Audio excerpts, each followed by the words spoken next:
লোকে সকলোৱে জানে যে আমি সৰু সজাই ইনডোৰ ষ্টেডিয়ামটো সৰু সজাই স্পোৰ্টস কমপ্লেক্স বুলি ইয়াক জনা যায় কিন্তু কাৰো নামত স্পোৰ্টস কমপ্লেক্সটো ডেডিকেটেড কৰা হোৱা নাছিল যদিও ইন্ডিভিজুয়াল ষ্টেডিয়াম কেখন কোনোবা বিশিষ্ট ব্যক্তিৰ নামত আমাৰ নামাঙ্কিত কৰা হৈ আছে এতিয়াৰ পৰা গুটেই সৰু সজাই স্পোৰ্টস কমপ্লেক্সটো অৰ্জুন ভোগেশ্বৰ বৰুৱা স্পোৰ্টস কমপ্লেক্স নামে জনা যাব সো গুটেই এতিয়াৰ পৰা আমি সৰু সজাই ষ্টেডিয়াম বুলি নকৈ অৰ্জুন ভোগেশ্বৰ বৰুৱা স্পোৰ্টস কমপ্লেক্স ৰূপে ইয়াক নামাঙ্কিত কৰা হৈছে আৰু কেবিনেটে ইয়াক অনুমোদন দিছে আপোনালোকে জানে যে আমাৰ এটা ইনষ্টিটিউট আছে যাক আমি SIRD বুলি কওঁ ষ্টেট ইনষ্টিটিউট অফ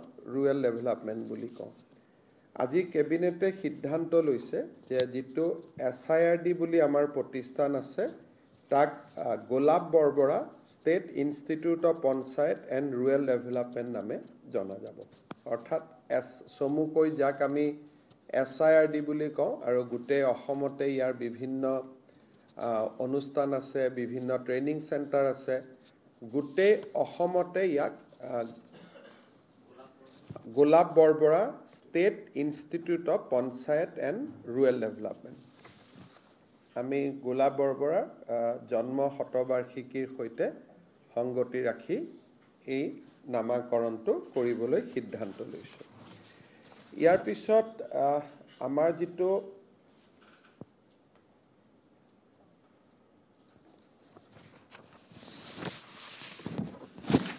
মঙ্গলদৈ যেটো আমি ডিস্ট্ৰিক্ট স্টেডিয়াম আছে দৰং জিলাৰ মঙ্গলদৈ উখাদাহক দৰং জিলাৰ যেটো মঙ্গলদৈ ডিস্ট্ৰিক্ট স্টেডিয়াম আছে আমি প্ৰথমজন দৰঙী ৰজা ধৰ্মনাৰায়ণ ষ্টেডিয়াম হিচাপে ইয়াক আমি নামাকৰণ কৰিছো সো তিনিটা অনুষ্ঠান আজি নামাকৰণ হল সৰু সজাই ষ্টেডিয়াম এজে ভোগেশ্বৰ বৰুৱা স্পোৰ্টস কমপ্লেক্স আমাৰ state institute of panchayat and rural development ইয়াক Golap Borbora state institute of panchayat and rural development হ'ব আৰু মঙ্গলদৈ জিলা ষ্টেডিয়ামটোক ৰজা ধৰ্মনাৰায়ণ ষ্টেডিয়াম ৰূপে ইয়াক নামাকৰণ কৰা হৈছে সৰু সৰু কেবিনেটত কেইটামান সিদ্ধান্ত আছে আপোনালোকে মোৰ টুইটত দেখা পাব কাৰ্বি আলং জিলাৰ থাৰাকুছি বুলি এখন গাঁও আছে ডংকা ৰেভিনিউ সাৰ্কুলত তাতে আমি 900 মেগাৱাট বিদ্যুৎ উৎপাদন কৰাৰ এটা প্ৰকল্পৰ বাবে যেটো এডভান্টেজ অসমত আমাৰ MOU স্বাক্ষৰ হৈছিল গ্ৰীনকো এনাৰ্জি তেওঁলোকৰ লগত আজি আমাৰ যিখন এডভান্টেজ অসমত লেটাৰ অফ ইন্টেন্ট হৈছিল আজি তাক আমি চুক্তিলৈ ৰূপান্তৰ কৰি তেখেতসকলক মাটি বাৰী আমি গুটেইখিনি দিলু আৰু ইয়াতে তেখেতসকলে প্ৰায় 6000 কোটিতকৈ অধিক টকা ব্যয় কৰিব 900 মেগাৱাট পাম্প ষ্টোৰেজ প্ৰজেক্টছ এটো আগতে এডভান্টেজ অসমৰ সময়তে সহি হৈছিল আজি আমি ইয়াক চূড়ান্ত কৰো আজি এটা কেবিনেটে অত্যন্ত গুৰুত্বপূৰ্ণ আৰু এটা সংবেদনশীল সিদ্ধান্ত লৈছে হেতু আপোনালোকে জানে যে আমাৰ ধুবুৰী নগাঁও মৰিগাঁও বৰপেটা সাউথ সালমাৰা গোৱালপাৰা আদি বিভিন্ন জিলাত আমাৰ খিলঞ্জীয়া লোকসকলে তাত যেহেতু আমি সংখ্যালঘিষ্ঠ খিলঞ্জীয়া লোকসকলে যথেষ্ট নিৰাপত্তাৰ প্ৰশ্নত তেওঁলোকে সদায় সন্মুখীন হৈ থাকিব লাগে বিশেষকৈ বাংলাদেশৰ হোৱা ঘটনাৱলীৰ পৰিপ্ৰেক্ষিতত তেওঁলোকে বাংলাদেশৰ ফালৰ পৰাও আক্ৰমণৰ বলি হ'ব পাৰে আৰু নিজৰ গাঁওখনতো আক্ৰমণৰ বলি হ'ব পাৰে সেই পৰিপ্ৰেক্ষিতত আজি কেবিনেটে সিদ্ধান্ত লৈছে যে আমাৰ অসমত এনেকুৱা যিবিলাক ভালনাৰেবল এৰিয়া আছে তাত খিলঞ্জীয়া জনসাধাৰণক আৰ্ম লাইসেন্স দিয়া হ'ব আমি তেওঁলোকক আৰ্ম লাইসেন্স দিম তেওঁলোকে যাতে কোনোবাই যদি ভাবে যে মই বন্দুক কিনিম বা মই আগ্নেয়াস্ত্ৰ ৰাখিম তাৰ কাৰণে আজি আমি এটা স্কিম এনাউন্স কৰিছো special schemes for grant of arm licences to original inhabitants and indigenous Indian citizen in vulnerable and remote areas of Assam আমাৰ বহুত সময়ত আমি দেখা পাওঁ যে নিৰাপত্তাৰ প্ৰশ্নত তেখেতসকল ভোগ কৰি থাকে আৰু বিশেষকৈ এতিয়া যেহেতু বাংলাদেশী নাগৰিক আদি বিতৰণৰ বহুত কাম আমাৰ চলি আছে গতিকে এই অঞ্চলবিলাকত আমাৰ যিখিনি থলুৱা খিলঞ্জীয়া লোক আছে তেওঁলোক যথেষ্ট নিৰাপত্তাৰ এটা সংকট ভুগি থাকে আৰু কিছুমান গাঁৱত অকণমান তেওঁলোকৰ পপুলেশ্যন আছে ক'বাত ধৰক মই এতিয়া নিজেই জানো যে বাগবৰ জনিয়াৰ ভিতৰত এখন গাঁৱত কৰবাত 500 ঘৰ মানুহে বাকি আছে আৰু কোনো নাই গতিকে এতিয়া সেই মানুহখিনিৰ কোনোবাই যদি চৰকাৰে বন্দুকটো কিনি নিদিয়ে কিন্তু কোনোবাই যদি লাইসেন্স বিচাৰে আমি তেওঁলোকক উদাৰভাৱে লাইসেন্স দিম যাতে তেওঁলোকে নিজৰ ৰক্ষণাবেক্ষণ কৰিব পাৰে এটো এটা সেই অঞ্চলৰ মানুহৰ বহুদিনীয়া এটা অনুৰোধ আৰু দাবী আছিল ইয়াৰ ফলত ঢিং ৰূপহী লাহৰিঘাট এই অঞ্চলবিলাকৰ পকেটত যিবিলাক আমাৰ অসমীয়া মানুহ এতিয়াও আছে তেওঁলোকে সদায় ভয়ত জাগাখিনিৰ পৰা ওলাই আহিব লাগে মাটিবাৰী বিক্ৰী কৰি ওলাই আহিব লাগে এতিয়া আমি তেওঁলোকক কৈছো যে চৰকাৰে আপোনালোকে লাইসেন্স খুজক আমি আৰ্মছ লাইসেন্স আপোনালোকক দি দিম আপোনালোকে তাত অন্তত এটা সাহসেৰে সৈতে থাকিব পাৰিব চৰকাৰেতো সাহস দিয়ে আছে এটা অতিৰিক্তভাৱেও আপোনালোকে এটা সাহস পাব এই এটা সিদ্ধান্ত আজি কেবিনেটে খুব এটা ইম্পৰ্টেন্ট মাইলস্টোন বহু দিনৰ পৰা এই দাবীবিলাক অসম আন্দোলনৰ সময়ৰ পৰা এই দাবীবিলাক আছিল কিন্তু কোনো চৰকাৰে সাহস কৰা নাছিল যে আমি দিব পাৰিম নোৱাৰিম এই দাবীবোৰ আজি নহয় অসম আন্দোলনৰ দিনাখনৰ পৰা এই দাবীবোৰ আছিল আৰু তেতিয়াই যদি আমাৰ থলুৱা মানুহখিনিক আৰ্ম লাইসেন্স আমি দিলোহেঁতেন হয়তো বহুত মানুহ নিজৰ ঘৰ মাটি বিক্ৰী কৰি নাহিলেহেঁতেন আজি কেবিনেটে যেটো আমাৰ যেটো জাতি মাটি ভেটিৰ যেটো কল্পনা তাক আমি আগুৱাই লৈ গৈ আজি আমি সিদ্ধান্ত লৈছো যে যতে অসমীয়া মানুহ সংখ্যালঘিষ্ঠ থলুৱা মানুহ জনজাতীয় লোক যতে সংখ্যালঘিষ্ঠ তেওঁলোকে তাতে আৰ্মছ লাইসেন্সৰ কাৰণে আবেদন কৰিব পাৰিব আৰু চৰকাৰে উদাৰভাৱে তেওঁলোকক আৰ্মছ লাইসেন্স দিয়াৰ ব্যৱস্থা কৰিব কিন্তু এটো নহয় যে আমি বন্দুকটো কিনি দিম হেতু কনফিউজ কৰিব নালাগে আমি কাকো বন্দুক কিনি নিদিও কিন্তু কোনোবাই যদি আৰ্মছ বিচাৰে তেতিয়ালে আমি তেওঁলোকক আৰ্মছ আমি দিয়াৰ ব্যৱস্থা কৰিম ইণ্ডো বাংলা বৰ্ডাৰ শব্দটো আমি কোৱা নাই মই খালি উদাহৰণ দিছো যে আজিয়ে কিয় কেবিনেটে সিদ্ধান্তটো লবলগীয়া হল কিন্তু উত্তৰটো হল যে ভালনাৰেবল এণ্ড ৰিমোট এৰিয়া গতিকে ৰিমোট এৰিয়া বুলি কলে সাউথ সালমাৰা পৰি গল ভালনাৰেবল এৰিয়া বুলি কলে যদিও ৰিমোট নহয় ঢিং ৰূপহীৰ অসমীয়া মানুহখিনিৰ কাৰণে এটো ভালনাৰেবল এৰিয়া হৈ গল গতিকে দুটা ক্ৰাইটেৰিয়া কৰা হৈছে এটা ভালনাৰেবল আৰু এটা ৰিমোট দুটা ক্ৰাইটেৰিয়া কৰা হৈছে আমিতো কোনোদিনে কাকো কোৱাই নাই লাগে মোক ব্যক্তিগতভাৱে আবেদন কৰি থাকে কিন্তু চৰকাৰতো আঁচনি নাছিলে মোক গলে কৈ থাকে যে স্যাৰ আমাক আৰ্মছ লাইসেন্স দিয়ক বা আমাক বন্দুকৰ মোক কি আৰু মই যেতিয়া গাঁৱত মিটিং কৰিব যাওঁ পঞ্চায়ত ইলেকশ্যনতে মিটিং কৰিব গৈছো ৰাইজক মই লগ কৰো ৰাইজে মোক যি কাগজ পত্ৰ দিয়ে সেইবিলাকৰ ওপৰতে আমি পিছত সিদ্ধান্ত লওঁ গতিকে এইবাৰ মই ইলেকশ্যনত যাওঁতে মোক বহুত লোকে কৈছিলে বিশেষকৈ নগাঁও আৰু দৰঙত যাওঁতে যে আমাক স্যাৰ আৰ্মছ লাইসেন্স দিয়ক নহলে আমি মাটিবোৰ বিক্ৰী কৰি দিব লাগে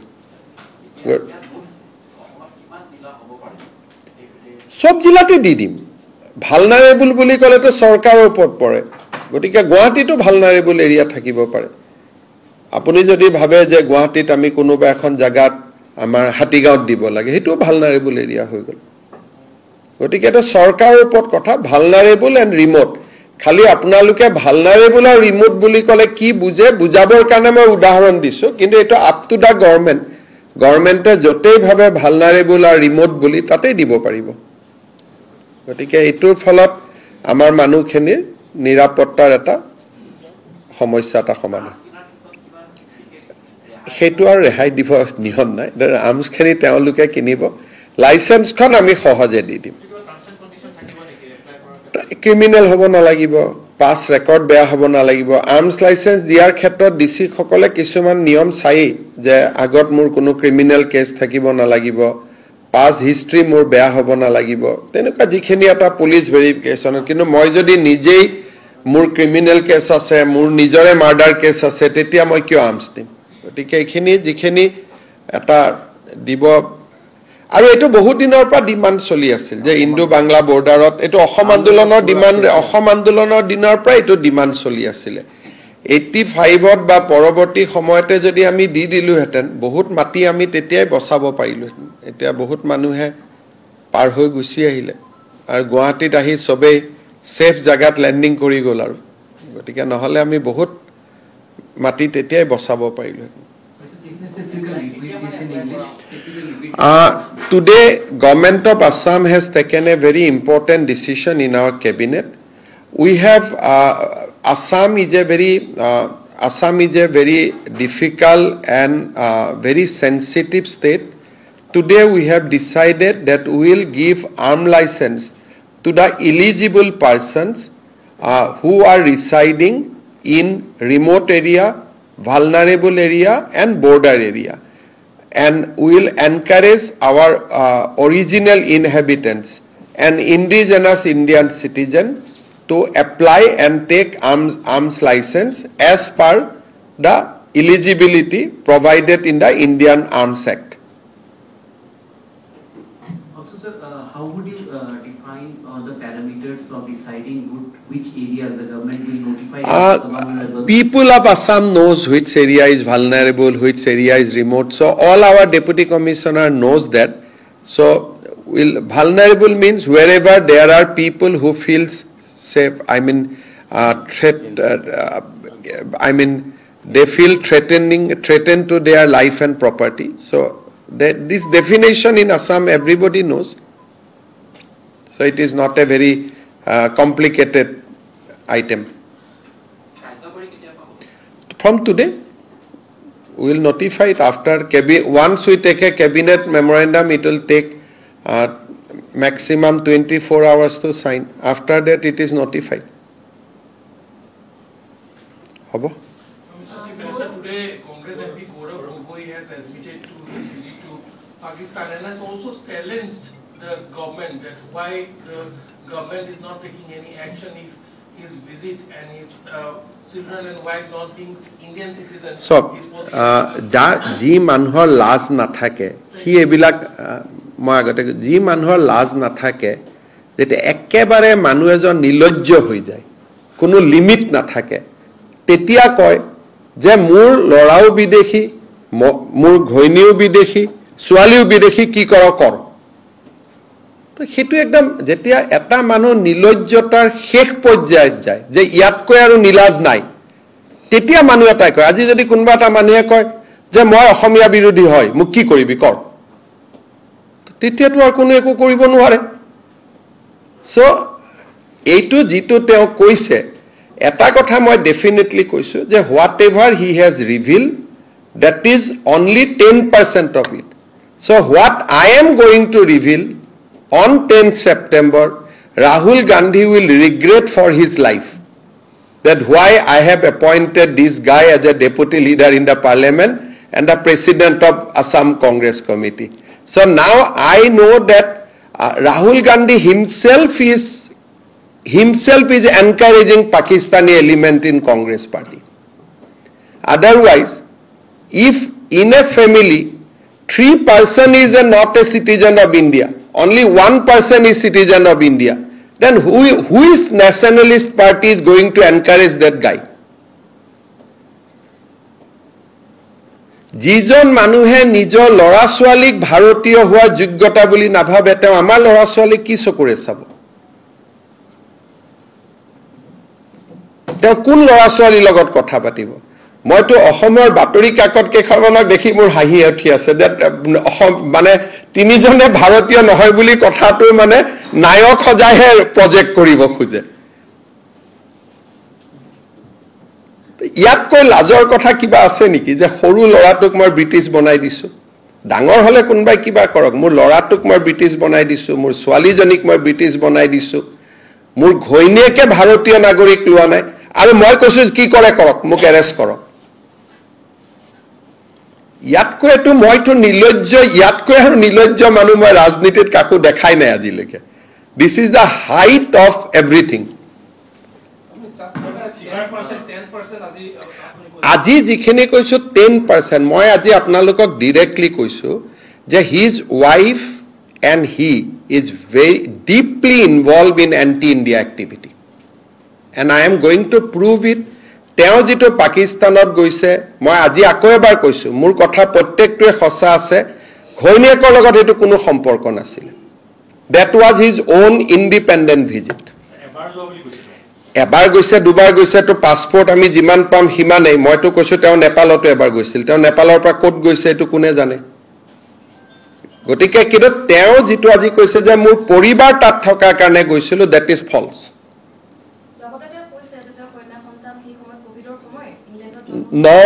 নো তেওঁ লৰা ইণ্ডিয়াত জন্ম হৈছে তেওঁ লৰা 7 বছৰ ইণ্ডিয়ান সিটিজেন হোৱাৰ পিছত ব্ৰিটিছ কৰিছে ইমান অসত্য কথা ক'ব নালাগে তেওঁ লৰা ইণ্ডিয়ান সিটিজেন আছিল ভাৰতীয় পাসপোৰ্ট আছিল আৰু ভাৰতীয় পাসপোৰ্টখন গৌৰৱ গগৈয়ে নিজে সহি কৰি এপ্লিকেশন দি সাৰেন্ডাৰ কৰোৱাইছে কৰাই পেলাই ব্ৰিটিছ পাসপোৰ্ট লৈছে আৰু গৌৰৱ গগৈ লৰা জন্মস্থানটো শান্তু চাইলক তেতিয়া কোভিড দূৰতো নাছিল আপোনালোকক যিমান পাৰে মিছা কথা কৈ বুৰবক বনাই আছে মই এতিয়া কৈছো He is also challenging the government as why the center and the state for the last 12 years has not taken any action. No, I think we are going to take action. Who is saying that we are not going to take action? So on 10th of September we are going to take action. Who is saying that action will not be taken? Two things, that his son was a citizen of India and showing total disregard to this country. He by himself signed the application. Actually, I thought 2021 he has decided to leave this country. That is why he has changed the citizenship of his son in 2021, post-COVID. I know the date also. And we have the exact copy of application also with us. His daughter was born in Britain. That is correct. But his son was a Indian citizen. Kot janmo hoise moi najano. But he had a Indian passport. In 2021, after I formed the government in Assam, he surrendered his son's British passport or Indian passport and he took a British passport. COVID logot kono link nai. যিমান পাৰে অসত্য কথা কৈ আছে 10 তাৰিখে ৰাস্তাত উলাব জাগা নোহোৱা হ'ব আৰু তেওঁৰ পৰিবাৰে আইবিৰ ওপৰত নজৰ ৰাখিছিল for the climate activist there is a report we have she quoted a report extensively quoting from a IB documents that means she has a link she has somebody in IB who will fed her information. On that basis, she advised climate people that whether to invest in India or not India. They are very serious allegation. Very, very serious allegation. And I am again, as a Chief Minister of Assam, I am repeating, his visit to Pakistan was to get a training, nothing to do with his wife. Because at that time, his wife was not in Pakistan, wife was in India. You also stated that you are making a C-grade Bollywood movie which is going to be flop on 10th. क्या Bollywood movie भाई मेरा तो Bollywood movie मैं क्यों बनाऊंगा ये तो 10 का मैं अभी बोल रहा हूं I say 3 all 3 he has accepted today तो my movie or my contention অসমত হিমন্ত বিশ্ব শৰ্মাই যি কৈছে আজিলৈকে 100% সঁচা ওলাই আছে আপুনিতো মোক এইটো প্ৰশ্ন কৰিব লাজ লাগিব লাগে কাৰণ আপোনালোকে জিন্তু গগৈৰ মৃত্যুৰ কথা পাহৰি গৈছে পেহেলগামৰ 22 জন মানুহৰ মৃত্যুৰ কথা পাহৰি গৈছে পাকিস্তান আৰু ভাৰতৰ মাজত কেতিয়াও এজন মুখ্যমন্ত্ৰী লৰা পাকিস্তান গৈছে তেওঁলোকক আপুনি জেৰা কৰা নাই কিয় গৈছে আৰু আপোনালোকে চিফ মিনিষ্টাৰক প্ৰশ্ন সুধি আছে সেইকাৰণে আপোনালোককো মানুহে বেয়া পায় Mr. Chief Minister. আজি অসমৰ মিডিয়া ইণ্ডাষ্ট্ৰিটো আটাইতকৈ হেটেড কিয় এইটো কাৰণে না I have documents to prove that his wife is involved of collecting various intelligence output of Government of India. And it is directly linked. I have report in my hand. So 10th September I am going to reveal their relationship with Pakistan Army, their relationship with the Interior Department of Pakistan, and how they are doing all these things for a climate lobby. So I cannot 10 September leke rokhi rakhok aji jikhini koise pressurot pori koise আজি কিয় কৈছে ভূপেন বৰাক ভঙাৰ আগলৈকে কথাখিনি কোৱা নাই সভাপতিৰ কাগজখন লৈ পেলাই আজি এখিনি কথা কৈছে ইয়াৰ আগতেতো না কৈ আছিল মোক কি কৈছিল ষ্টুপিড ননসেন্স কি কৈ আছিল সো আজি কোন ষ্টুপিড কোন ননসেন্স অসমৰ মানুহে গম পাই গল আৰু সেই সময়ত তেওঁ অসমৰ মুখ্যমন্ত্ৰীৰ ঘৰত আছিল দেউতাকক কৈ গৈছিল নে নাই পাকিস্তানত যোৱাটো দেউতাকেতো এছবিত খবৰ দিব লাগিছিল যে মোৰ লৰা পাকিস্তান গৈছে did he inform his father আজি মোৰ লৰাজন যদি পাকিস্তান যায় মইতো এছবিক ইমিডিয়েটলি খবৰ দিম আহাৰ পিছত ডিব্ৰিফিং হ'ব আনকি আপোনালোকৰ ৰিপৰ্টাৰ বিলাক যেতিয়া মাইনমাৰত যায় কৰবাত পৰেশ বৰুৱাক লগ কৰি ইন্টাৰভিউ লৈ ঘূৰি আহি এছবিত ডিব্ৰিফিং হয় সায়মনিহতকে খুদিব তেওঁলোকে যেতিয়া পৰেশ বৰুৱাক লগ কৰিব গৈছিল ঘূৰি আহি এছবিত ৰিপৰ্ট কৰে আৰু পুৰা ডিব্ৰিফিং হয় 70 ৰাষ্ট্ৰ এখনত গলে ঘূৰি আহি ডিব্ৰিফিং কৰিব লাগিব না ইন্টেলিজেন্স এজেন্সি ঠিক বহুত ডিপলি ইনভলভ হৈ আছে পাকিস্তানৰ লগত আৰু ইমান সিম্পল কৈ কৈছে যে মোৰ ওয়াইফ তাতে আছে গতিকে মই তাত গৈছিলো নো সাংসদ নহওঁতেতো আৰু বেয়া আছিল তেওঁ এটা মুখ্যমন্ত্ৰী ল'ৰা আছিল he use to live in chief minister Assam residence that is a more serious thing মুখ্যমন্ত্ৰীৰ ল'ৰা এজন মুখ্যমন্ত্ৰীৰ কোৱাৰ্টাৰৰ পৰা আপোনালোকে তেওঁ টুইটাৰ চাব যোৱাৰ 2 দিন আগলৈকে টুইট কৰি আছে 14 দিন পাকিস্তান থাকোতে এটাও টুইট কৰা নাই যোৱাৰ 2 দিন আগতে কাৰ্বি আলঙত গৈছিলে গোটেইখিনি টুইট কৰিছে 15 দিন পাকিস্তানত থকা এটা ফটো টুইট কৰা নাই তা টুইটাৰৰ গোটে আমাৰ লগতো আছে গোটে হিষ্ট্ৰীটো চাব এই মানুহজন খুল্লা পাকিস্তানৰ এজেন্ট হয় আৰু বহুত ডিপলি ৰোটেড নহলে মই যদি আজি বাংলাদেশত যাওঁ পাকিস্তানত যাওঁ মইতো টুইট কৰিম ন কোট গৈছো কোট খেলিছো কোট গৈছো মই টুইট কৰিম নে নাই গলে আৰু তেওঁ টুইটাৰ নাথাকা নহয় 2 দিন আগলৈকে অসমত থাকোতে টুইট কৰি আছে আৰু এতিয়াও প্ৰেসিডেন্ট হোৱাৰ পিছত ফুটি কোনখিনি মানুহৰ তেওঁৰ ফেসবুকত চাবকচোন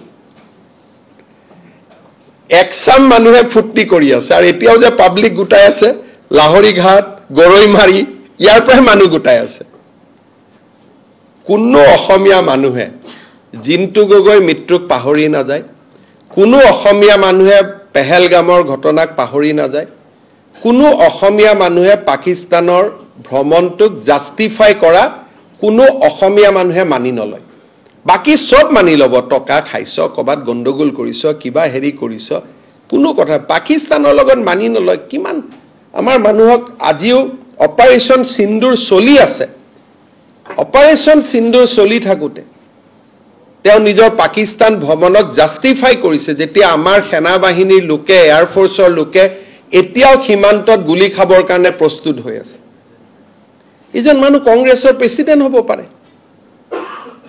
সেইকাৰণে now things has to be answered by Rahul Gandhi Sir, what could be the compulsion of Congress party to make him as a... Because Congress party always patronize Pakistani element. Congress party itself, they have proved that they are B team of Pakistan. Rahul Gandhi, Gaurav Gogoi both, they tried to prevent purchase of Rafale. If we would not have Rafale, what would have been situation today in Operation Sindoor? Both of them. I have evidence to prove. He asked details about the security we have taken in coastal area. What is the link of Assam MP with the coastal area? He always seeks nuclear detail of India. Are এইবিলাক কব নাপাই না সাংবাদিকক যে মোৰ লৰা ছোৱালী কোভিডত জন্ম লৈছিলে আৰে কোভিডত জন্ম ললে ভাৰতীয় হ'ব নোৱাৰে নেকি দেউতাক ভাৰতীয় হলে তো you are a natural citizen of India লৰাটো ভাৰতীয় আছিল বেচাৰাটোক নুখুধাকৈ তাক ব্ৰিটিছ বনাই দিছে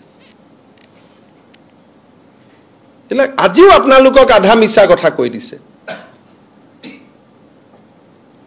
আৰু প্ৰাক টিভি আকৈতো লাইভ কৰিছে যেন এজন হিৰোহে কবাৰ পৰা নামি আহিলে হাঁহিহে উঠে মোৰ মানে সিনেমা টিনেমা বন্ধ কৰি লাইভ কৰিছে যেন এটা বড় ডাঙৰ হিৰো আহিল নাই একদম অসমৰ মই পেপাৰখিনিক দেখি আছো কেনেকে তেওঁ মানে পাৰিলে আপোনালোকে এনেকুৱা লাগি আছে যে পাকিস্তানত যোৱাটো ভুল নহয় কৈ দিয়ক যে অপাৰেচন সিন্দুৰ মিছা জিন্তু গগৈৰ যিটো ত্যাগ সেইটো মিছা সব কৈ দিয়ক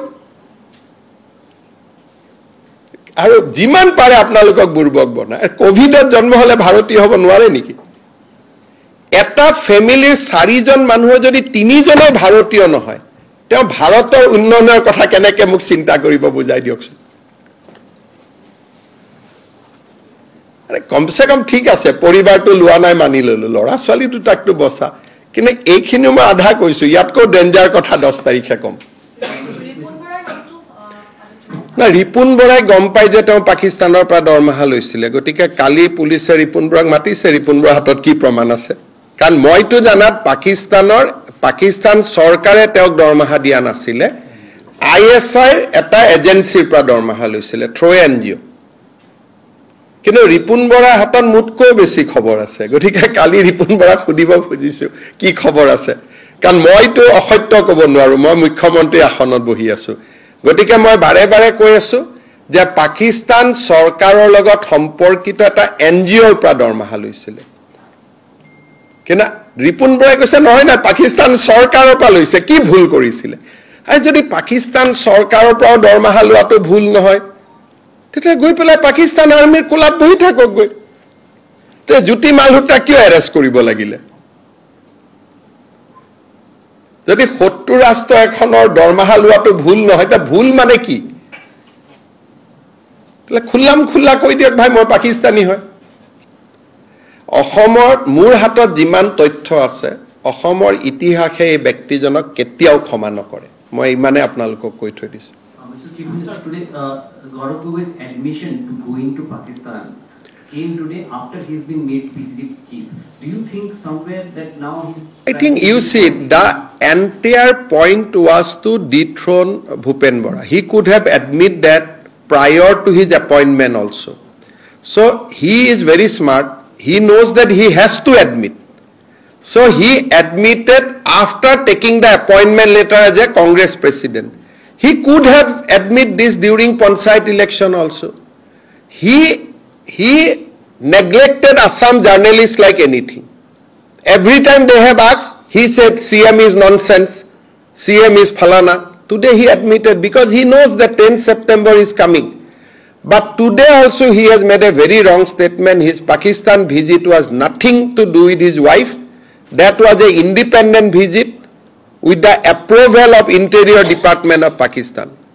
But today he has made personal attack on you as well. Oh no, ठीक है भाई मैं तो हमें असम का लोग मेरा ऊपर पर्सनल अटैक करते ही रहते हैं that is not a big deal. So, is it a build up for the next year's elections? When Pakistan thing is nothing to do with election, brother. Election will come and go. Election will come, election will go. That is nothing to do with election. This is about national security, about Bharat.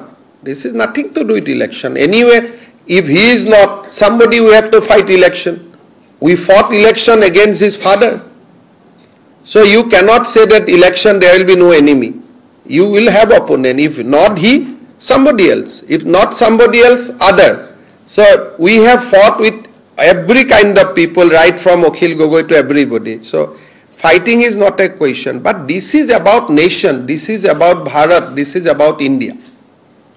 His wife was snooping on our IB. And I have documents to prove that. It was all because of taking advantage of Tarun Gogoi's position, they crafted a role within our Indian establishment. And it was snooping on behalf of a particular climate activist group. Hetu keneke janim bhai, etu to mor hatot aru moi bhagavan holehe janim sudhibor karone. At least till 2017-18 they have maintained. After that I don't have evidence. I have the chain only up to 2018, post-COVID, pre-COVID. After COVID I don't know. But till then they were close to the Pakistani establishment. And many more things will come on 10th September. Just wait. Ar kaliu তেওঁ receive কৰিব এই মানুহবিলাকে maximum bus আহিব লাহৰি ঘাটৰ পৰা আপোনালোকে সেইবিলাকে দেখুৱাব জনসংখ্যা জনসমুদ্ৰ হয় নহয় কিন্তু জনসমুদ্ৰক এটা চাই ললে হ'ব আপোনালোকে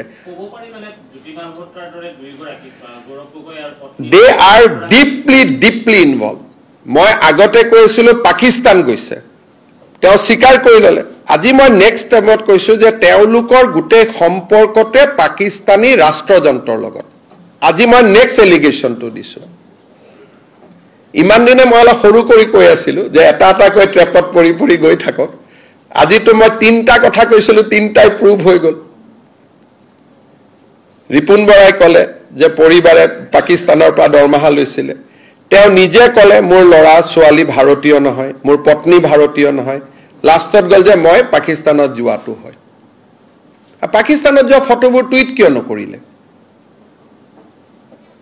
সিক্ৰেট কিয় আছিল ভিজিটটো এখনটো ফটো টুইট কৰিব লাগিছিল যদি তোমাৰ মনটো অনেষ্টে আছিল মই পৰিবাৰক লগ কৰিব গৈছিলো পৰিবাৰৰ লগত ফটো টুইট কৰিব লাগিছিল কোন জায়গাত ঘৰ আছিল কি আছিল মানুহে জানিলেহেঁতেন আৰু আটাৰি দি কিয় যাব লাগিছিল লুকাই প্লেনে দি তো যায় আটাৰি বৰ্ডাৰৰ সিফালে কোনখন গাড়ীয়ে ৰিচিভ কৰিব ৰখি আছিল খোজকাৰী বৰ্ডাৰটো পাৰ কৰাৰ পিছতো কোনবা এখন গাড়ীত উঠিব লাগিব সো এই কথাবিলাকৰটো উত্তৰটো ভাৰতটো আৰু ইমান দুৰ্বল ৰাষ্ট্ৰ নহয় প্ৰাগ চেনেলে গৌৰৱ গগৈক ভয় কৰিব পাৰে ভাৰতৰ ৰাষ্ট্ৰযন্ত্ৰটো ভয় নকৰে না হয় নহয়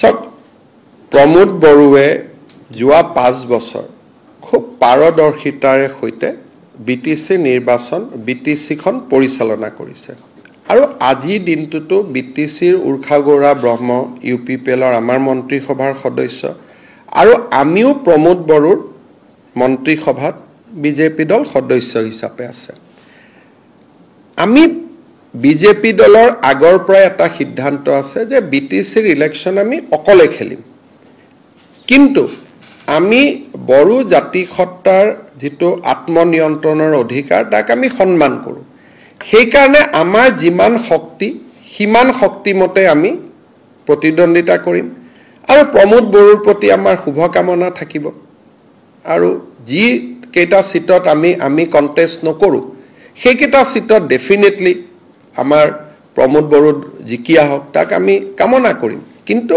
আমি নিৰ্বাচনত অকলে খেলিম এইটোৱে কথা